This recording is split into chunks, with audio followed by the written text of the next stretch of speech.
이 여론조사와 관련한 부분, 취재기자와 스튜디오에서 좀 더 짚어보겠습니다. 자, 이자연 기자. 지난 대선 당시 명태균 씨 관련 업체가 의뢰한 여론조사 결과, 실제로 어땠습니까? 당시에 유독 튀는 결과가 나오는 이 여론조사 기관이 하나 있었습니다. 바로 피플 네트워크스, PNR인데요. 그 명태균 씨랑 관련 있는 걸로 알려진 업체 두 곳이 의뢰하고 이 PNR이 이 조사 또 공표합니다. 네. 이 당시가 기간이 2021년 2월부터 이듬해 3월까지, 그러니까 경선 시절부터 후보 시절까지인데요. 이 보시는 것처럼 50번 조사를 했습니다. 네. 그리고 48번 이 윤석열 당시 후보가 이긴다고 나왔습니다.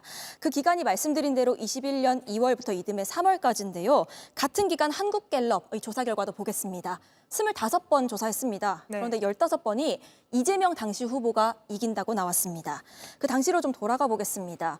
이재명 당시 민주당 후보와 이 상당히 엎치락뒤치락하는 접전 양상이었습니다. 그런데 유독 이 PNR이 조사하면 윤 대통령 우위 결과가 반복적으로 나왔고요. 이 대표와의 격차도 또 컸습니다. 여론조사를 한 시점에 따라 또 결과가 달라질 수도 있는 거니까요. 같은 시기에 이뤄진 PNR과 다른 여론조사 업체 결과를 좀 비교해봐야 할 것 같은데요. 맞습니다. 그래서 저희가 특정 조사 결과를 좀 뽑아서 비교해 보여드리겠습니다. 지난 2021년 4월 18일이고요. 역시나 명태균 씨 관련 업체가 의뢰하고 PNR이 조사 또 공표합니다. 네. 윤 대통령 34%, 그리고 이재명 대표 27.6% 나왔습니다. 비슷한 시기에 다른 여론조사 기관 공표 결과도 한번 보겠습니다. 한국갤럽 25대 24%, 한국리서치 26대 23입니다. 네. 윤 대통령이 앞선다고는 했는데요. 그 PNR처럼 격차가 크지는 않습니다. 특히 지금 보신 이 4월 18일 이 조사 이후에 PNR도 계속 조사를 합니다. 그런데 딱 한 번을 제외하고는 항상 윤 대통령 우위로 나왔습니다. 이런 결과에 대해서 PNR은 뭐라고 해명을 합니까? 그 PNR 서명원 대표를 만나봤습니다. 일단 이 조사 과정에서 어떤 조작이라든가 조정의 가능성은 전혀 없다고 했습니다. 네. 다만 저희가 듣기에 석연찮은 대목이 있긴 했는데요. 잠깐 들어보겠습니다.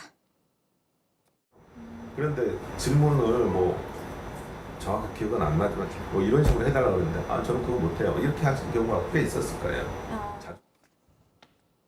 그러니까 이 명 씨가 어떤 특정 질문을 넣어달라고 요구했고 갈등도 있었다, 이런 설명이고요. 네. 또 서 대표는 그 질문을 하는 방식도 의뢰인, 그러니까 명 씨가 결정을 한다고 했습니다.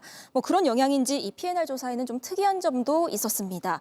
다른 조사에 비해서 또 그래프인데요. 유독 지지 후보가 없다거나 답을 하지 않는 비율이 단 1.9%, 다른 조사에 비해 낮았습니다. 차이가 있네요. 그렇습니다. 알겠습니다. 여기까지 짚어보겠습니다. 이자연 기자였습니다.